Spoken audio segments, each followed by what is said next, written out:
So, guys, thank you for watching Tommy Untamed. Stay tuned. We got a great guest coming up, Mr. Michael Letts, on Tuesday, March 11th, 2025 at 12:42 p.m. Eastern Time. You've been on once before to talk about Invest, and really within, and all the links to everything is in the description, but just so everyone knows what we're talking about, because it's not exactly a normal thing. It's a requirement or a service you think would be picked up by taxpayers, rightfully so, and it's not. So, could you, Mr. Letts, introduce yourself and kind of tell everyone what Invest is? Well, thank you, Tommy. It's a privilege to be on your show. We thank you for the opportunity. Invest was started in 1993. That's over 30 years ago, about 32 years roughly. And quite frankly, here's how it happened. I was in public office, served on council. One of the things you do and be in public office is you try to stay out in front of the public. So I was president of a Kiwanis Club. That was one of the community services I did in my political career. We had a guest speaker that didn't show up for a breakfast meeting, so it was kind of hard to get it somebody else in the last second. So I called the sheriff and said, "Look, send me one of your deputies that happens to be out on patrol right now. He can talk about why he wanted to be a law enforcement officer. He can clean his gun. I don't care what he does. Just he's got 20 minutes he has to fill." And in the question and answer session, he was a young deputy. Someone asked him, "Where's the vest that we heard there are some shootings recently? Where is that vest thing that's supposed to protect you?" He said, "Well, the department doesn't provide them. I'm just got engaged, so I don't have any extra cash and can't afford it myself. One day, hopefully, I can buy my own." Thought that was odd. I sent him over to the Rotary Club and had him somebody in the audience ask the same question. He gave the same response. So I called the sheriff. I said, "Look, I don't want to get your boy in trouble, but he says y'all don't provide vests." He says, "Well, he's right. We don't. We've asked for them for years on council and not been able to get it funded." So I was young and cocky. You know what I mean? That was a while back, but I said, "No problem. I'm now on council. I'll get this thing funded." We got a $500,000 allocated in the budget for the following year.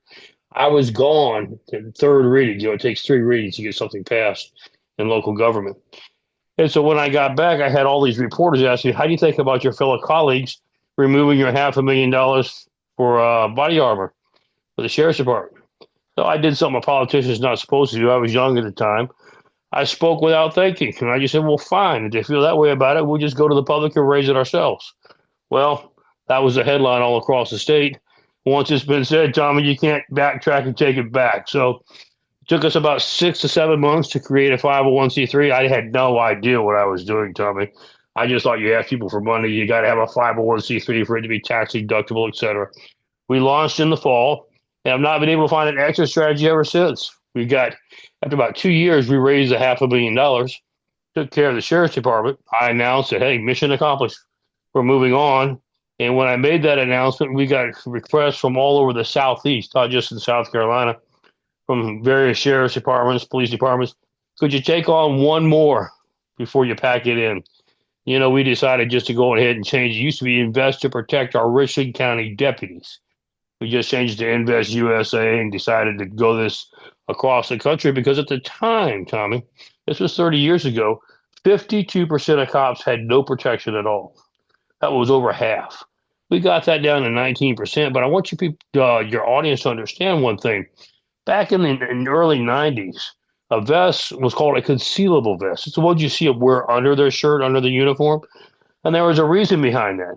The only technology we had that concealable vest will only stop a sidearm, a pistol. That's it. It worked out great back then because criminals were embarrassed about what they did. So what did they do? They put a gun under their shirt. They tried to hide it before they went into the gas station and robbed it. Now we're in a different scenario, Tommy. We're dealing with cartels, child sex traffickers, murderers they've been shipped in from all across the world, terrorists. They're proud of what they do. They use long range rifles, AK-47s, among other things. Well, I will tell you, a rifle round will cut right through a concealed vest as if you weren't wearing anything at all. I mean, there's no difference. So we had to stop about 10 years ago and create new technology called active shooter vest. You have your concealable vest on over under your shirt, but you throw the active shooter vest over it. It's got titanium plates. It'll stop anything, any rifle round, anything that's out there. It'll stop. And so, but unfortunately, Tommy, as of today, 90% do not have active shooter vests. Now, you stop for a minute. Some of the things we're going to be talking about here on the show. You consider the fact that one of the priorities of the Trump administration is to make America safe again. You remember, we're going to go after the cartels. We're going after child sex traffickers, the terrorists in this country, all these illegal immigrants with these huge criminal backgrounds, and we're moving them out, we're kicking them out, sending them home. Well, I will tell you this: they are better armed and better protected than any of our people are. They're not sitting by the curb with a little lunch pail waiting for somebody to give them a ride home. They are actively defying and trying to make sure they don't get exported. We expect there to be a number of skirmishes in the near future. We know we're fixing to have one with Mexico now, where the cartels are located at. And quite frankly, we're asking America's finest. They're young men and women who are wearing the blue to, regardless of the fact that they don't have the necessary equipment for themselves, they're willing to go out, stand in the gap, do what's necessary to try to bring these criminals to justice, to remove them from American soil, and to make it safe and free once again. You know, Tommy, we live in America, the greatest country in the world, one of the richest countries in the world. There is absolutely no excuse that they don't have the necessary equipment that they have now. What we're finding out is, you've been following, I'm sure, as everybody else has in the media, just the Doge Commission is one of many things that we're doing. But I get briefings probably 4 or 5 times a day from DC. One of the Really? things that just struck me over the weekend, it just really was so frustrating. During COVID, they came up with this idea: we're going to make sure everybody gets a $5,000 check, and then they decide, oh, that's not enough. If your business is not able to keep its employees, we'll give you a loan that's forgivable. You probably don't have to pay it back to help meet your payroll so that we can continue this economy moving. Well, here's what we found out over the weekend, Tommy. We got $21 billion of loans that were made for businesses under COVID for 11-year-olds. And I get I didn't know this. that. I didn't know that. I know we got some smart kids in this country, Tommy, but $21 billion worth of loans ain't no way possible. It's not even close. Here's what we're discovering, Tommy, and this is something we can talk about, but we are finding out this is not a matter of, oops, I ordered 2 pins instead of one. I ordered a little too much, or I ordered a nicer flare pin instead of the regular pin. I know you don't think I should have one, but this is not that at all. No. What we are discovering is this is a syndicated criminal element, okay? This is organized crime. It is the biggest syndicated criminal gang or criminal element in the history of our country, probably one of the biggest in the world. They have been ripping us off by the trillions of dollars. And it's not like it's 21 billion people that are getting a $5 check. No. They get it to where there's a small syndicated group. They get the people inside the government who know what they're doing to overlook it. They collect them all, cash them all, and walk away with your and I money. It is your and I money. This is not just free money. This is taxpayer money.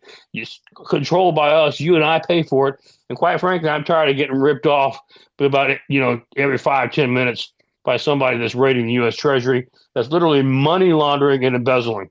Here's the problem that you have, Tommy. This is when I say syndicated criminal network, you wouldn't believe what we've discovered in the last 5 weeks, how complex this organization is. Here's what they do. I'm just giving you one example. This is not their only thing. They have tons of schemes. One of the things they do is they create NGOs. What is an NGO? It's called a non-governmental organization. It's a charity, okay? I hate to use that word because we're a charity. I don't even like to be associated with that word. But you have all these people creating NGOs. And then what they do is, if you're a member of Congress, Tommy, they say, Tommy, I want you to come serve on our board. Now, typically, when you tell me it's a nonprofit, you're asking me to serve on the board, I'm assuming you're asking me to volunteer, or you pay me a tank of gas to come to your meeting. Oh, no. What they do here is they say, Tommy, I want you to come serve on my board. By the way, we pay our board members from $2 to $5 million a year. Now, here's what I need you to do, Tommy, is I need $100 million appropriated in the annual budget. $100 million is so small they'll never even see it. You put $100 million, we'll give some fancy title, foreign aid relations, for the betterment of all American citizens. We'll give it some weird title. You get $100 million in there, and just keep it coming. It would be bad enough, Tommy, if one person did that, but you will be shocked at the numbers that they've got doing. This is just one method that they money launder, give money back to Congress, to people who vote for it, keep money for themselves. It doesn't a bit of it go to anything they say it's going to go to. It goes into their back pocket. We have been being ripped off. Not just, I'd like to say it was just the Biden administration. It goes back long, long ways. Clinton, even under Bush, it goes back a long way. The only people that tried to stop it was the first Trump administration. You say, well, why didn't he? Well, under the first Trump administration, he made one critical mistake.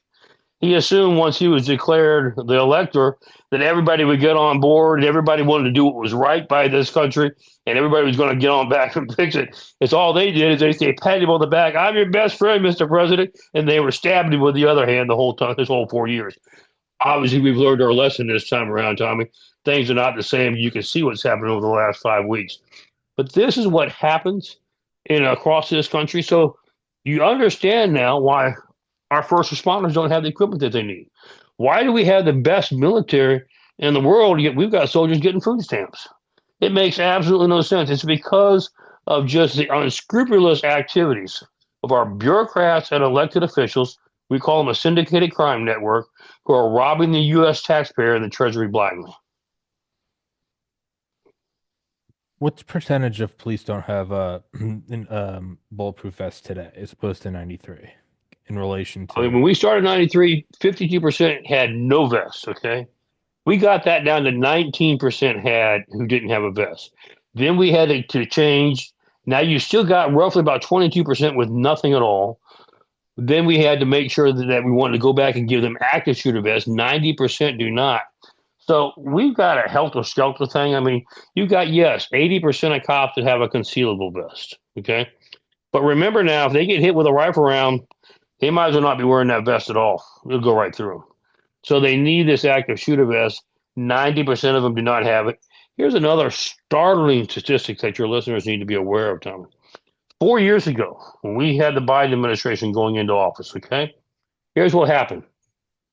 You had roughly 1.3 to 1.4 million sworn law enforcement officers across the country. Now, you know what they did for the last 4 years? They vilified it. Mainstream media, cops are idiots. Cops are, bad people. They were going to try to triumph for everything they can do. They look the wrong way. We're going to try to get them on, and somehow try to carry them to court, make them feel like they're the criminals. Here's where we're at now. We have less than 700,000 on the street. That's almost a 50% reduction of cops across the country. You tell me how New York City can go from 40,000 cops, is what their capacity was 5 years ago, down to 20,000 today. How in the world, and you remember populations are increasing, not decreasing. So how in the world do you provide adequate protection and safety for your constituency when you've lost half of your force? That's where we're at today. And quite frankly, that's why it's about time we start changing priorities and start doing what's right by the American people. Quit treating the American people as being the last on the totem pole and everybody else gets our money. You and I can get on the soapbox for the rest of the day, Tommy. You want to spend all of our money in Ukraine. You want to spend all of our money here or there. You don't want to spend a dime to help the American people.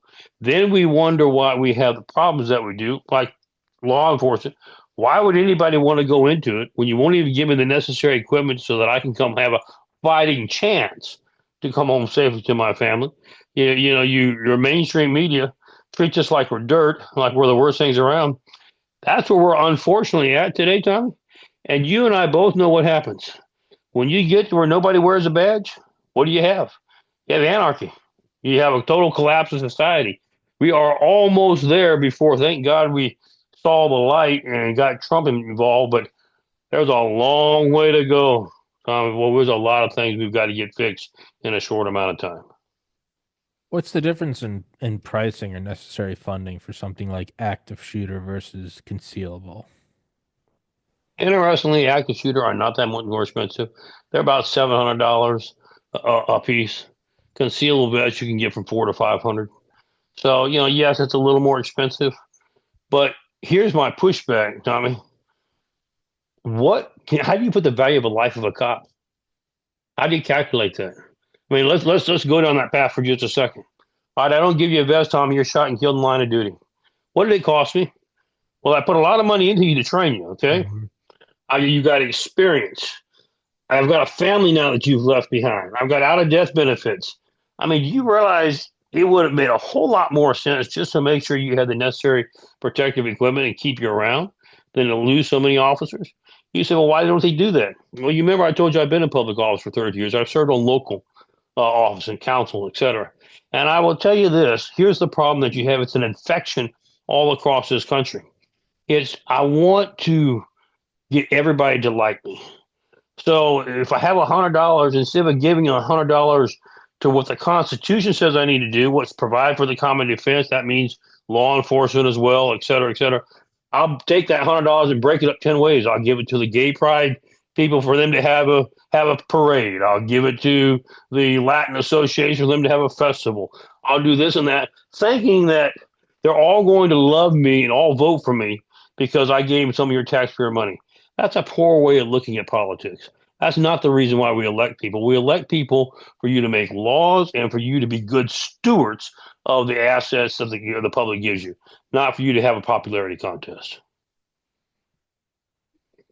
What would be the catalyst to something like more, I guess, federalized, if that's the right word, government funding? Is because yeah, it's not just like a a heartstring question of like how can you put a price on a human life. No, it's a legitimate like how much do you train, how much do you have to pay out in insurance, how much it's an actual question, and it far outweighs that of a bulletproof vest. With with the designation of cartels as terrorist organizations and with deportations underway, it, if there ever was a catalyst, do you think we would see it with something like this? I do. Well, we've been working closely with the Trump administration, with the president himself. And here, there's a number of things that we're asking. First of all, we've got to take a look at the broad picture. How do we make America safe? Well, we can't do it without proper law enforcement. So we have to do a number of things. First of all, we've had mainstream media that has attempted to villainize law enforcement. Why is mainstream media so behind villainizing law enforcement? There's a broader question here, Tommy. It's the leftist liberals that want to vilify uh, law enforcement. And here's why they want to do it. They want us to have officers quit. They want to have few officers. They want violent crime to go up. You say, why would a politician want that? Because then it forces you as a constituent to feel like you are relying upon them. Better keep me in office because the only way we're going to get this under control is if you allow me to do what I think is necessary. Have they already tipped their hand into how they think they can solve the problem? Sure, they have. They said, you know what causes violent crime, Tommy, is guns. We all know that guns shoot themselves. So we're going to go in and make sure that we uh, modify, revoke, whatever word you want to use, the Second Amendment. Take all the guns off the street. They will guarantee your protection and security. What they really mean is we're going to take the guns off the street so you have no ability to fight back. Then we'll tell you what to do. It doesn't make any difference whether you like it or not. You will either comply. You have no way of resisting if you don't. You're screwed. That's really what they want to do. That's why they have made such an effort to vilify. So back on the question you raised, first thing we're asking the Trump administration to do is let's change the tone. Help me change the tone nationally within media. That's why we appreciate shows like yours, Tommy. Mainstream media still hasn't gotten this memo. They're still fighting everything that America really wants and voted for. They're fighting for the opposite. But we've got to let the American people know, you know, I was asked on a show recently, what makes a good cop? Here's what the bottom line for law enforcement is. You have to stop and think about it for a minute, Tommy. The best cops are those who have determined to place themselves and their service to their community above themselves. Okay. They put their lives on the line. They're willing to go out and take a bullet for you, even though they know you don't like them. That's the best kind. So why should we not be honoring that? Why should we not be promoting that and having young people feel like, this is an honorable calling? This is something I want to do. I want to help my community. If we change the narrative and change the perception, first thing it'll do is it'll help us start to get this deficit we have in recruitment and start balancing things back off. People want to be in the business. The next thing we want to do is look, every cop knows I'm not going to die a millionaire. Okay. If you're going to try to be a millionaire and you're going to be a cop, somebody gave you the wrong advice. So here's what we need to do. But just because you're willing to serve your community, Tommy, doesn't mean you should live in a tent or you should be homeless on the street. We need to make sure that what we are paying our first responders is compensatory to their ability to live. They shouldn't have to work 80 to 90 hours a week just to pay the light bill. They should be able to do like every other American does. Put in now 40 hours a week is unheard of in law enforcement. But 50, 60 hours, that's all they should have to do. They shouldn't have to work extra shifts, extra private opportunities just to be able to help pay for a meal for the next day. It's unheard of. So let's take a look at making sure our officers are compensated the right way. Then the third thing is what we're just talking about with Invest. You shouldn't have to have Invest. Every officer who is working to uphold your safety is willing to put their life on the line to make it so that you can walk down the streets freely should have every piece of equipment that they need. And the fourth thing I'm asking for the administration to do is this. Look, law enforcement especially, but even firefighters, paramedics, you see the worst of the worst every day. You know, we see this with the military when you're in combat situations. You see enough of your buddies get blown up. I can't. You can say it doesn't bother you, Tommy, but it does. Okay, it's called PTSD. We have PTSD issues in first responders and law enforcement, but you realize it's never been recognized, even by our government. We do nothing about it. We provide them no services as to how to cope or how to deal with that. We need to be taking care of our families. And then the final thing I've asked the administration to do is to do this. You know, we had the nursing crisis. You remember, Tommy? I think you're old enough, or you may have heard about it if you're not. Back in the 80s, early 90s, this country ran into a healthcare crisis. We didn't have enough nurses. People were not getting proper medical care. So the federal government took an initiative to do everything they could to encourage people to go to college, people to become LPNs, registered nurses, etc. We're looking to that. We need to do the same thing with our first responders. We've got a program together. We're fixing to unveil it with the White House. It's called public charter schools. There's a couple things that does, Tommy, that really helps the community. First of all, it's a charter school. So that means the group of parents that are overseeing it, they put in charge, you determine the curriculum. No more of this stuff coming down from Washington. You're going to teach your kids transgenderism or this or that. No, your group decides what the curriculum. You have to meet standards. They have to be able to have reading, writing, and arithmetic. But after that, you determine what the curriculum will be. Then the second thing that will happen is you will come as a high school student, preferably in your freshman year, but no later than your sophomore year. You will pick a track. You will either decide to be law enforcement, firefighter, or EMS. At the completion of your high school education, you will graduate with your diploma, as everybody else does. You'll also graduate with a 2-year associate's degree in one of those fields, and you will be certified in one of those fields. So the minute you grab your high school diploma as you're walking across the platform, you can walk across the street to the fire department, sheriff's department, to the EMS department, and apply and get a job immediately because you will be certified. Now, what a better thing to have, Tommy. You say, what if I don't want to do cop all my life? What if I don't want to be a firefighter? Have you a skill you can fall back on? You don't necessarily have to do it, but you're equipped and trained to be able to do so. And quite frankly, I think it presents an image of the honorability of serving your fellow man. And if we implement those 5 things, I think we'll turn this country around on law enforcement alone. We're trying to do the same thing, as you know, with Pete in the military. But this whole liberal ideology that they just pumped down our throats for years, it's just screwed up so many things. It's just amazing, Tommy, what it screwed up. I mean, nobody wants to join the military anymore because you don't know whether you're going to be put in a foxhole with a guy wearing lipstick or not. You know, I mean, you don't want to be a first responder because here you're trying to protect, you're trying to save lives, and you got people over your shoulder. You touched him the wrong way, you grabbed him the wrong way, you're going to jail instead. When there's a mentality that the criminals are the victims and the good guys are the criminals. We've got to eradicate that, and we're doing that side by side. But that's the only way we're going to be able to get this country back to place. One other thing I want to mention, Tommy, that we're working with the Trump administration about is, yes, we're trying to get our law and order restored, through our first responders, et cetera. But we've also got to rework our jurisprudence system, our judicial system.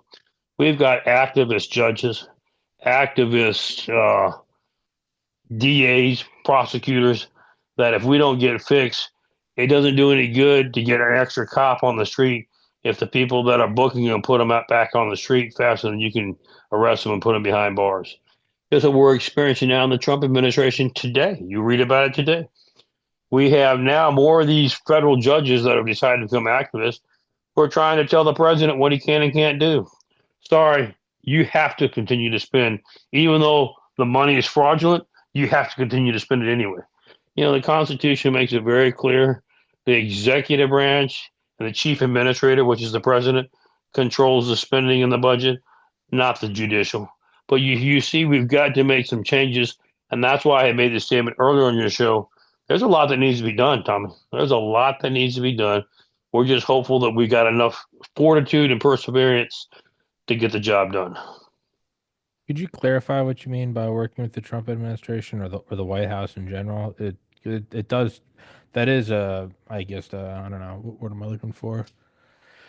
That is an inspiring idea that they're actually listening. Well, I think you hit the nail on the head. Here's what the Trump administration wants to do, and here's what President Trump has done. He's a good friend. We work well together. He has, remember the first term, he came in, you had all these politicians, bureaucrats. I'm your best friend. Let me tell you what you should do. And all they did was block his agenda. He figured out this time, I'm not really looking for too many people on the inside. I want people on the outside that can tell me what's really going on, to bring their perspective, their ideas that work, and then show me what we can do to partner with you and to help utilize federal resources to either restructure or to get the job done. He's a master at that, and that's why you've seen so much happen in the last 5 weeks. In terms of the actual like balance sheet, because I imagine that's the way to kind of cut through all resistance, if there was a way. Is there any way to quantify the number of police officers who have not been killed thanks to the efforts of Invest? Like, is there a way to say Yes. these guys didn't? Here's and then this is where this person was shot, and whatever a ballistics expert or a coroner says that would have killed them had they not had this, and then can you multiply that over counties, years, decades, put a price on it? Is there a and I know it sounds cold to put a price on it, but I mean ultimately at the end of the day, if you're trying to pitch a government, then that's what you have to do is you have to put a price on it. And in fact, I remember the last time I think when I was on your show, Tommy, you mentioned that we have put that together. Let me tell you, the numbers are staggering. We have been over 4,700 officers that have been saved. Now, you figure quantitatively that each save represents at least a half a million to $1 million. You say, why? Because not only is it the amount of cost I had to pay to train you, remember out of death benefits, you remember I got a family now you left behind that are entitled to something. They shouldn't be thrown out on the street because of the fact that their husband paid the ultimate sacrifice and now they can't have a place to live. So, there's follow up benefits and all that have to be done. It comes close to $1 million. That's 400 and some odd. That's almost That's half a for billion dollars. no, it's more than 4,700 times a million each. That's 4.7 billion. Thank you. You're better at math than I No, am. I'm awful at Thank you. math. I know 1,000 times a thousand is a million, so 1,000 times a million is a billion. So 4,700 times 1,000 would be 4,700,000 times 1,000 again would be 4,700,000,000. That's almost $5 billion. See, that's like what you need to pitch. That's what that's what you have to pitch with. Just that cold number and just be like that because for better or worse, that is what gets attention. You're right. Everybody Well, can. you're right, and it comes at a good time, Tommy. Here's what we're able to do with it now. And this we're just starting this. Is we're saying, look, we just found you a savings. The Dodge Commission just found you a savings of 32 billion that was stolen last year. If we'd only had five of that, we'd be exactly where we need to be in this country with law enforcement. So, can we, as we're starting to find and prosecute these people for stealing from us, can we kind of cut a little bit of that out and put it towards where it's needed, towards our first responders? And we're getting some pretty good response so far, but that's the next step, Tommy. Well, then not only that, it's so if it saves 4.7 billion, and so how many what was the cost to you guys to buy those vests for I'm trying to figure it out in my head.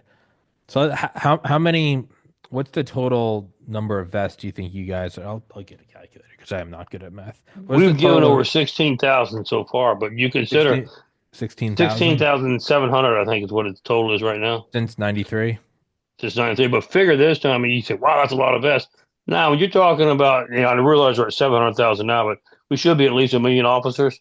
That's not a whole lot consider how many people need the help. No, absolutely not. But I'm just trying to think. So so you couldn't make the argument that every vest donated is a vest saved. 'Cause 16,700 total vests, and then it saved 4,700. Correct. So that's roughly one out of every four vests you've given. So you have to donate four vests to save one life, and then that one life that saved $1 million in insurance, training, blah blah blah, multiplied by the 4,700 would be 4.7 billion. So how much would the 16,700 vests cost? Well, if you use $700 a piece, you got to 700. calculate it. If you're trying to do it in your head, I'd say, So a that's thousand 11 dollars. that's $11.7 million spent on 16,700 vests. It saved 4,700 lives, giving you 4.7 billion in payouts that you didn't have to do. So an investment of 11.7 million yields a savings of 4.7 billion. So you wouldn't even need the 4.7 bill. I'm just looking at it from like a way to Right. pitch it. You go to the government, you pitch, we go 4.7 billion, they're probably going to have sticker shock. If you said over 30 years and $11.7 million, we were able to save you $5 billion. That's all you have to pitch is 11.7 million to save 4.7 billion. Exactly. You're right. That's what if I were you, that's how I would pitch it. Is like you don't even need the 4.7 billion. I mean, it'd be nice to have, but you can be like, we don't even need that. We need 11.7 million to offset. We need 10 million to offset 5 billion. That alone Love it. might be your pitch, man. That's how I would I run think it. that's a great pitch, Tommy. One of the things I can say it up jokingly is we're an all volunteer organization. So trust me, you, I'm not trying to keep the doors open a minute longer than Yeah. we have to. Yeah, absolutely. No, you don't yeah, no. It's like you know, so like oncologists, like cancer doctors, they'll say the best day will be when you and I never speak again because it means the Right. job's Exactly. done. No, ideally you wrap this thing up and not in a cloud of defeat, but because you're like everyone has a vest and it's now ingrained or codified and it's over. So that's the way to Yeah. go. I mean, I don't know how you would pitch that or what the pitching channels are. I have no idea. I've never done any work with the government at all. I don't know how those contracts You're work. fortunate, Tommy. I know, and I'm going to keep it that way. I mean, apparently I'm one of the only podcasts on the planet that's not getting USAID funding to push some State Department propaganda, so that's a little upsetting. I wouldn't have minded a couple shekels. I would have put a rainbow flag behind me if you'd pay my rent for a year. No, I wouldn't. That's gay, but still, like, whatever. But my point is I would imagine that in government pitching as opposed to because in terms of like a private pitch, I feel like that's you do that all day long. You go 11.7 million, we save 4.7 billion. Right. That That's meeting's opening and ending in 5 seconds. exactly that's a self-explanatory, Yeah. self-selling pitch. Yeah, versus to government. But I mean, if there's ever been a time now where a pitch like that would hold more weight with a government that is, government capital G is, traditionally wasteful. I wonder if is there a way to tie that into, I don't know, is there a way to tie that into private company?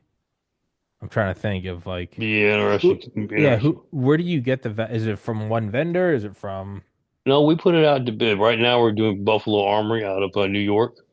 Of course, I got to be blunt with you, Tommy. There's not a lot of vendors that have the titanium plates.